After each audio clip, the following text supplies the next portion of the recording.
We're talking Ball State, Don Shondell and Ray McCallum talking Ball State, Nate Davis and Bonzi Wells, Schumann, Bell Tower and Worthen, Fans Oliver from Muncie to Berlin, getting Concannons, Carters and Greeks. All right, everyone out there in Cardinal land, welcome to another edition of Cardwood, the show where Ball State men's basketball takes center court. I am John, your host as always, joined today by my good friend and Ball State men's basketball legend, Mr. Trey Moses. Trey, how have we been since we last spoke last week? I'm good, man. I've been thinking about it. I think instead of Berlin, we need to change it to Switzerland since Okay, I like that. This Ball State the Union is always open to constructive criticism and ideas. So I do like that idea. I've been meaning to re-record that song at some point here to kind of fix the audio a little bit, since I've got a little bit better with the technology with it all now. So I think that change can be made pretty easily. So to Switzerland, okay, I like it. Well, we'll have you. What's been going on since we talked last week? Have you guys had any games? How'd you play? What's going on? Yeah, we got absolutely smoked. We played one team in the league. I had a good game. I had 16, 6 and 6, 100% from 2-point, 33% from 3. So just looking to keep building individually, and then hopefully we can get it together as a team, make a playoff push. We have a cup game this weekend against the team we just got obliterated by, so hopefully we can have a better showing. What's the rest of the year look like? What's the time frame for the rest of the season for playing overseas? Yeah, so this will be the earliest I have a chance of finishing. Our last game's actually April 4th. So for us, if we don't make playoffs, I'll be home by, obviously I hope we make it, but last year in Portugal, we didn't finish until late April, and then we made playoffs. I didn't get home until mid to late May. So it's just really league dependent, but this league here, we just finished so early, so it's kind of a blessing. Okay. Well, for your sake, hopefully you're not home early, but if you are, then we'll see you back stateside soon. So everyone listening, before we jump in, obviously there's been a lot going on with Ball State men's basketball, a lot of opinions. People are starting to give them more and more. But before we get into all that, if you're watching this show and you haven't already, be sure to go over to that YouTube page and hit that subscribe button. It really helps us out in growing this brand and growing all the people out there who are fans of Ball State, whether it be football or men's basketball. So we appreciate your time and your willingness to help us out there. So Trey, when we last spoke, the world had ended. We had hit rock bottom. Yeah. I'm not saying that things got worse since then, but they definitely have not gotten any better. So obviously going into last week, going to that game against UMass, I think we've now had, between me and you, I think we've had 4 or 5 must-win games on the schedule now so far. So UMass game obviously resulted in another loss. 2 winless teams at the time in the Mid-American Conference between Ball State and UMass. So Ball State loses at UMass 79-71 on the road. Obviously, again, always tough to play on the road, but yeah, Ball State just could never really get it back together. It's like down by 3 at half. They get outscored by 6. It's just they just can't figure out a way to get over the hump. And when we get to the Akron game here in just a minute, I have kind of a take on this that I think really, really sums this up really well. But did you have a chance to see anything in the UMass game this weekend, Trey? And if so, what was your takeaways? Yeah, I just think that, again, the offensive side, that's been a struggle for us. And I keep saying it, I don't think it's a Mike Lewis thing or a talent issue. It's just we're just not having the ability to make shots. And obviously teams can go through slumps, but this has kind of been the story of our season, is just our inability to make shots and put the ball in the basket. When you're consistently shooting under 50% from 2, you're not going to win games, especially when you rely on the 3 and you're not making threes either. It's been a struggle on the offensive end. Yeah, a couple of stat-wise things that stand out. Obviously, they get out rebounded by 8, 36-28. And free throw-wise, UMass got to the line. They shot 29 free throws to Ball State's 18. So, little things like that obviously end up being big things, whether it be free throws or rebounding and just getting these extra possessions in what are usually close games in the MAC can really kind of come back to bite you. So I think usually if you find yourself getting into the foul line more and winning the rebounding battle, especially in the MAC, I think you're probably going to win a lot of games, and it does not seem like we are doing that right now. So let's move on to Akron last night.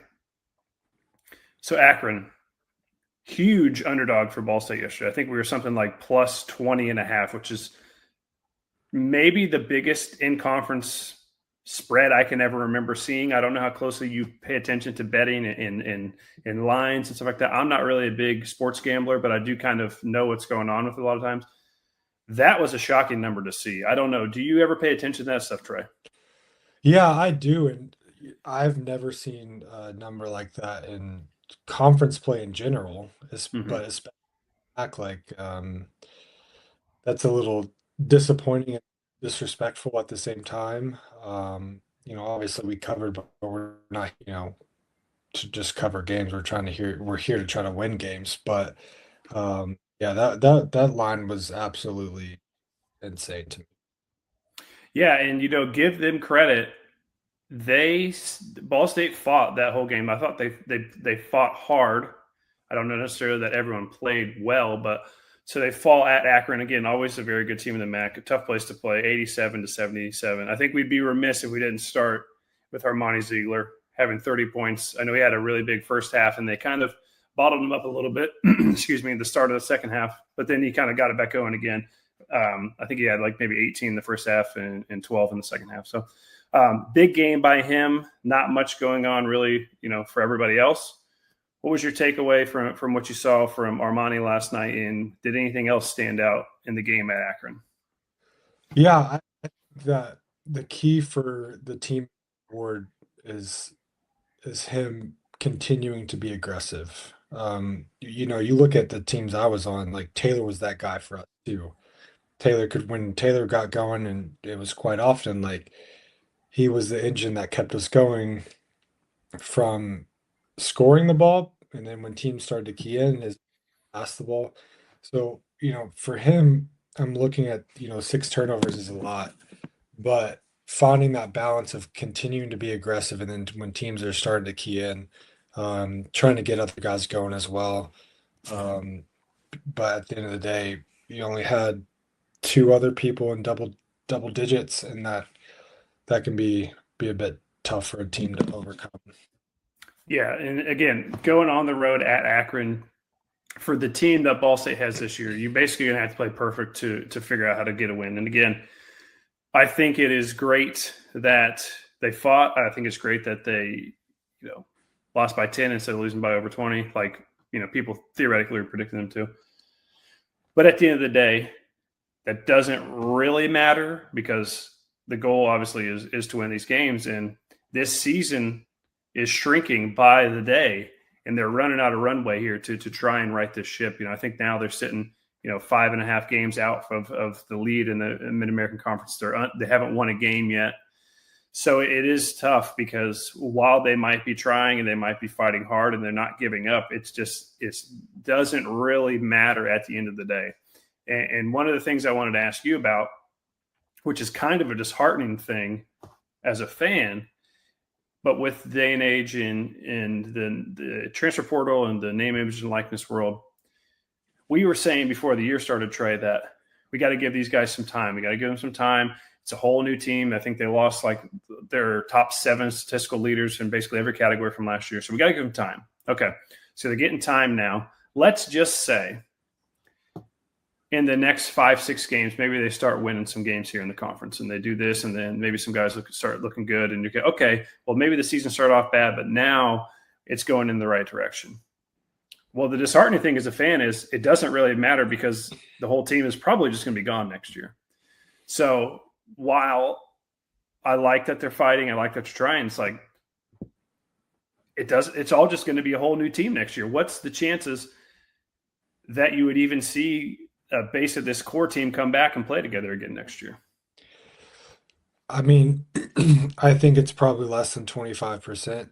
But at the end of the day, if we're committed to trying to build a basketball program, just one team, a consistent program, you got to put, we got to find some way to bring NIL funds together and keep the core, because to me, that's the most important part, is just the core. You get guys really used to playing together that can kind of, I mean, we saw with Eastern Michigan when they had Imani Bates, like, easily the best player in the league, but at the same time, they were either 500 or below 500 for the season. Like, having one player doesn't necessarily mean that you're going to win games. And I think having the core is most important. So if we can get the top 3 to 4 guys back and really build out the rest of the roster that best suits those guys, I think you're looking at a team that, and I'm not saying we need to look forward to next year by any means, but next year you're looking at a team that is probably better suited to compete. Mm-hmm. And it's I like that you brought up NIL, because it's something I wanted to pull up here and get your thoughts on this, because I've had a lot of thoughts on this recently. So this is from Zach Carter. And Zach, he put up something yesterday. I had it pulled up. I don't know why it went away. So Zach said yesterday in the post-game press conference, he was talking to Coach Lewis here. Let me get it up here. Share my screen. Okay. So he asked Coach Lewis about NIL, basically. He says, basically, what's your thoughts on recent fan comments on the possibility of NIL affecting the team's 0-5 start?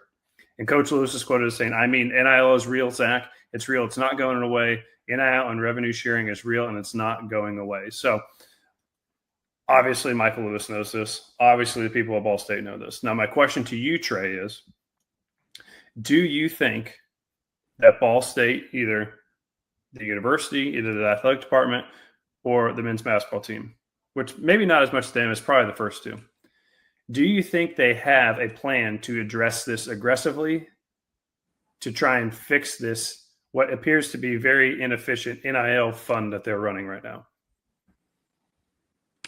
I would say no. My hope would be yes, but my deep thoughts say no. Obviously, I don't personally know the AD, but I do know, like, when we had Beth, like, Beth was very hands-on, and I love getting to know Beth during my time. But I think that it really takes the AD stepping in and changing the culture. I saw something today about Vanderbilt. They have their men's and women's basketball team 33-0, men's football, but football obviously had and it all kind of started with the AD, and obviously it takes time to build one, and obviously Vanderbilt's a bigger school too, but it takes time to build a real program, and it takes time to get NIL really going to build the program.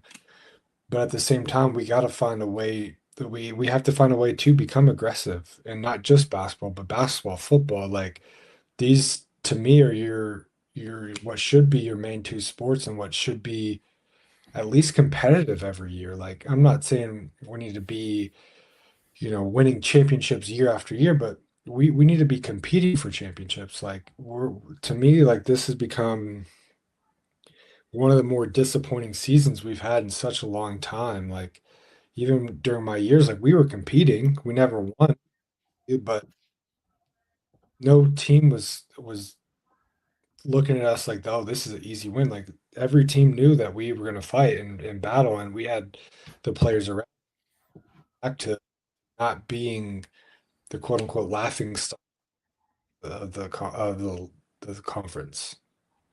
Yeah, no, this is definitely not a spot where I don't think anybody associated with Ball State assumed the men's basketball program would be. Obviously, it's a dense, rich population of basketball players within the state. The fans are there. The culture, the history of being basketball fans is there.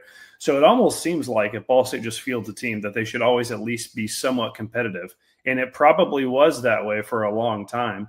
But now obviously that there's some more work that goes involved with this, and you really have to go out there and try and get this done and construct a team and raise the money and do this, that, and the other. I feel like they almost got caught with like by surprise here, like a deer in the headlights. And it does not seem as of this moment that there is any real plan to do anything. You go to the Ball State page.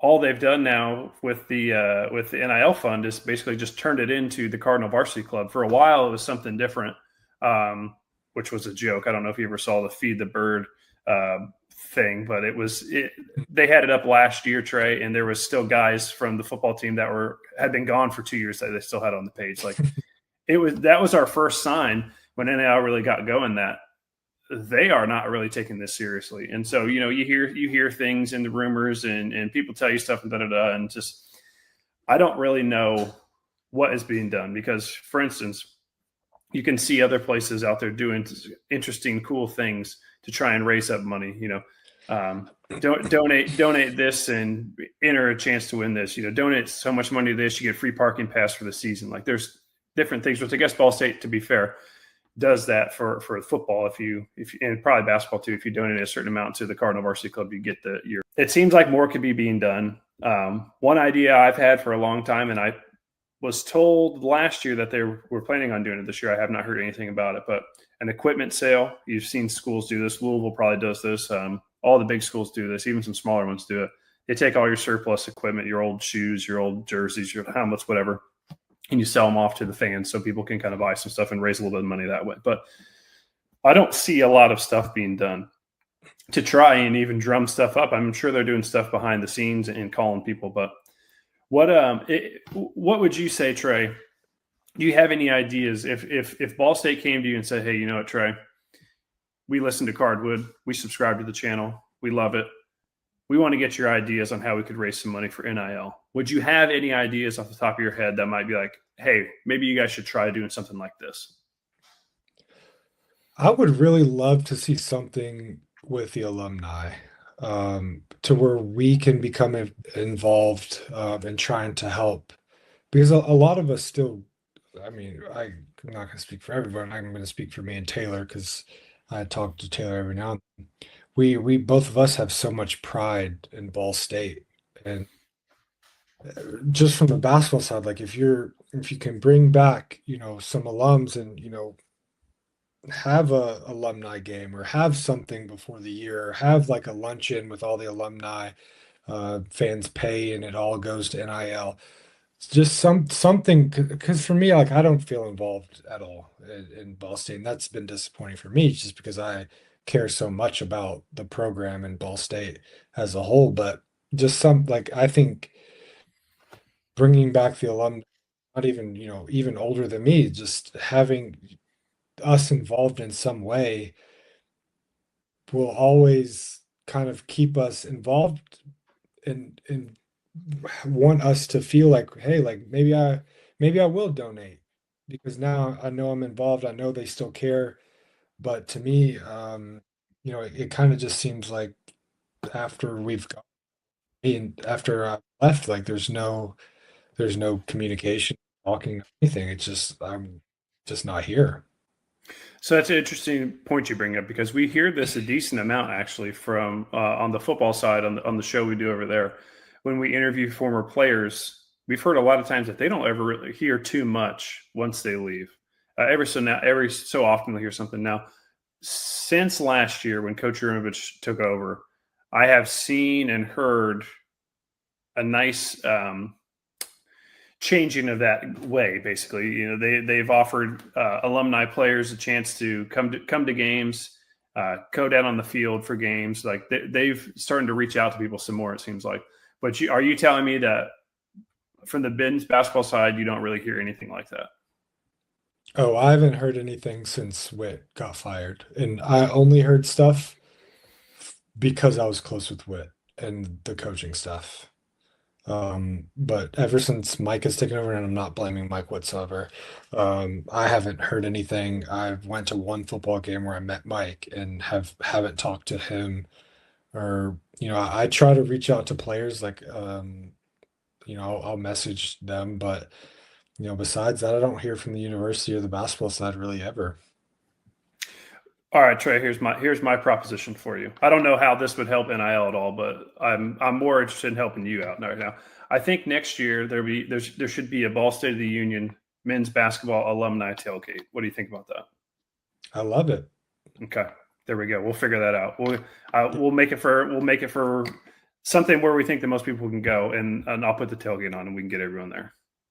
But I think it excites the fans too to be able to be around some of the older players, especially the guys like, the Bonzi Wells of the world, the guys that really, made deep runs in the NCAA tournament and, went on to have careers like, we still have probably from my time, we probably still have 4 to 5 guys that are still playing overseas, and there's no acknowledgement or no anything. And, I can only speak for me and Taylor, but, I feel like we were two of the bigger names in terms of the community wise too. Like Mm-hmm. not like from the basketball side, like we really cared about Ball State and Muncie as a community.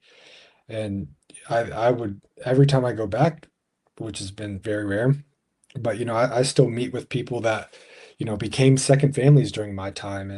And for me, like I just think I would love to see all the fans that made my time special, and I'm sure they would feel the same way. So it's an interesting point that you made there. Is this like the family and community aspect that you felt during your time at Ball State?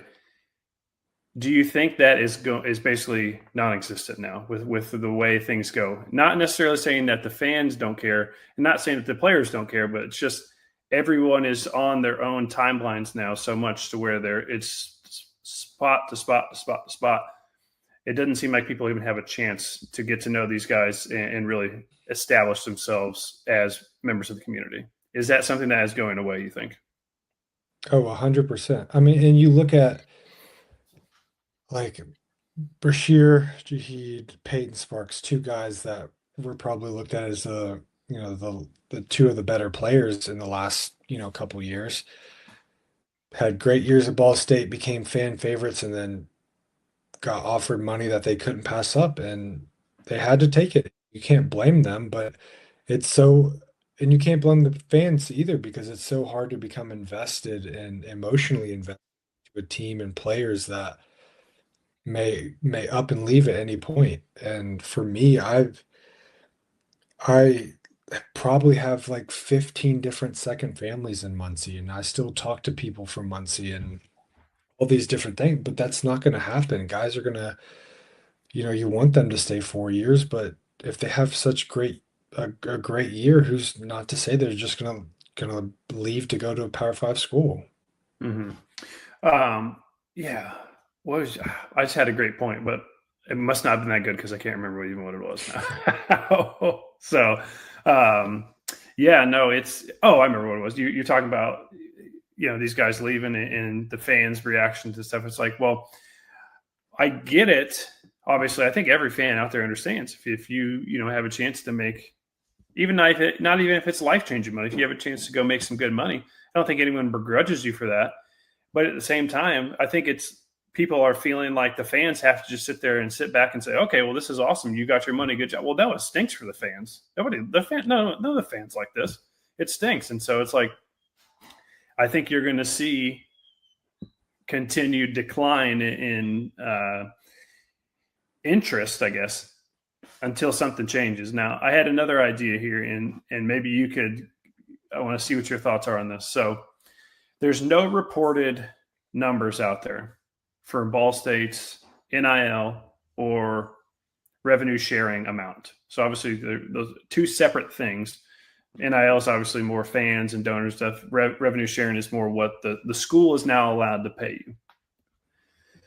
So my question for you is, Trey, I assume the NIL amount for Ball State men's basketball is virtually zero. I'm sure it cannot be very much. Do you think they're doing themselves a disservice by not releasing these numbers? Because if people could really see what the numbers are, do you think they'd be more apt to actually donate? Because my thought would be, if I could see Akron has $1 million NIL fund and Ball State has $100,000 NIL fund, I'd be like, oh, this is not good. I really need to do something to this? Or do you think they're almost embarrassed about the amount they have? What do you think? Does keeping these numbers secret do any good, or does it do more harm?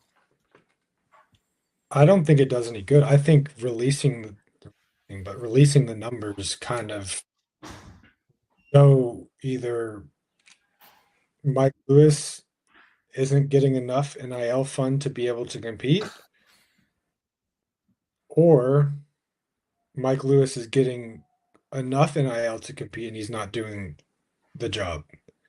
And as fans, not saying we deserve to know, but I think it's a good idea from that side, especially if it's a number that you know is not enough to be able to fully compete, to maybe, especially the donors with a lot of money to say, hey, like, we're only doing this or bringing in this year. Like, with your help, we can kind of be able to raise standards here.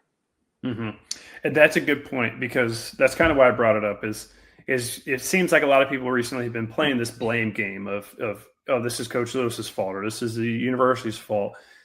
But none of us really truly know, because we don't have these numbers. And so I think if those numbers were to come out, you would have a much better picture of really where this is going wrong. And I have my suspicion of which way I think that is. I'll kind of keep that to myself, I guess. But I don't know that it's the way that everyone thinks it's going for the most part. But let me think if we got anything else here, Trey.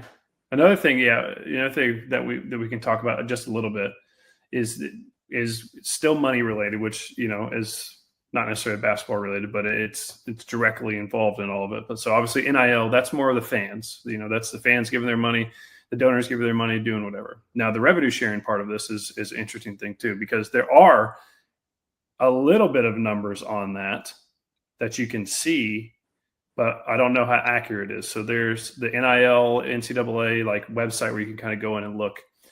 And it appears for men's basketball, because schools are allowed to revenue share up to like $20.8 million now across all sports. So like Louisville probably hits that number. Other places probably hit those numbers. Ball State is obviously nowhere close to that number. But it seems like Ball State men's basketball's revenue sharing allotment is like $270,000 basically.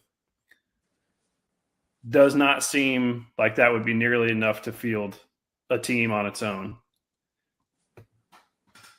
How much? So it's like, I don't even know where I'm going with this. It's just like, if we're hearing these numbers correctly from some schools, and I assume they are, like, again, I always reference the Akron thing. They came out and said, hey, their NIL fund has $1 million. So do they have so does that mean they have, almost $1.3 million to use on basketball? Because if that's the case, are we looking at like $1 million deficit here between us and the rest of these schools? Like, I would love to see what the full numbers are for everyone across the conference, because I have a sneaking suspicion I know where we're going to rank if that's the case. 100%. I think we're, especially within the conference, we're definitely not where these other schools are. It stinks. Now, here's something a little lighter if you'd like to see it here. This is for everyone saw this weekend. This is related to the UMass game. Trey, I was at a little kid's birthday party in Port St. Lucie, Florida this weekend. The owner of the house was not paying attention. No one was really paying attention. They had a TV right there on the porch. I looked around, I saw the remote, and I threw on Ball State UMass. How many people, and actually I know the number is not zero, because there's actually a guy on Twitter named Travis who interacts with me a pretty decent amount. And shockingly enough, he actually lives in Port St. Lucie as well. How many people outside of me and Travis do you think were watching this game in Port St. Lucie, Florida this weekend? I'm going to say less than 5. Hey, I got to watch it for a little bit, and then we had to eat cake and do like the potato sack race and all that stuff. So apparently I didn't miss much. But so Trey, before we kind of wrap this up here, we'll look ahead a little bit this rest of this week. Looks like we have 2 games before presumably we would come back. I believe they're at home against Ohio, obviously usually a very good team as well, and on the road against Central Michigan, who I believe is pretty bad as well. I don't think they're quite as bad as we have been this year. Trey, my question to you is, with those two games coming up, when we get on this show the next time, will Ball State have won a game in the conference? Yeah, I think we're going 2-0. Okay. Next. That's my Okay. hot take. All right. I like it. 2-0. Okay. And if we don't go 2-0, is the next game must win? Like if we lose the next two, Yes. yeah, absolutely. Playing Northern Illinois at home. The must win of all must wins, if that's the case. Yeah, 100%. There we go. All right, Trey. Well, do you have anything else for the fans out there before we sign off here? I know it's tough, but just, stick with the guys, especially, we talked about the NIL era, but just, get to know these guys, stick with them. It's obviously been a tough year, but these kids deserve it, man. Yeah. So, hey, if you guys are around up there, have a chance to go to the game against Ohio, be sure to do so. And yeah, like Trey said, this stinks. This is no fun for anybody, but at least try and show some support when you can. And if you got a couple bucks, maybe throw it to the NIL fund. Maybe if we all throw a couple bucks in across the alumni base, maybe we can get this thing going here. So who knows? But all right, everyone, we appreciate your guys' time again. If you haven't already, be sure to subscribe to the channel, leave a comment, leave a like, whatever you got to do. And we'll talk to you guys again soon. So until next time, chirp, chirp, and go Cardinals.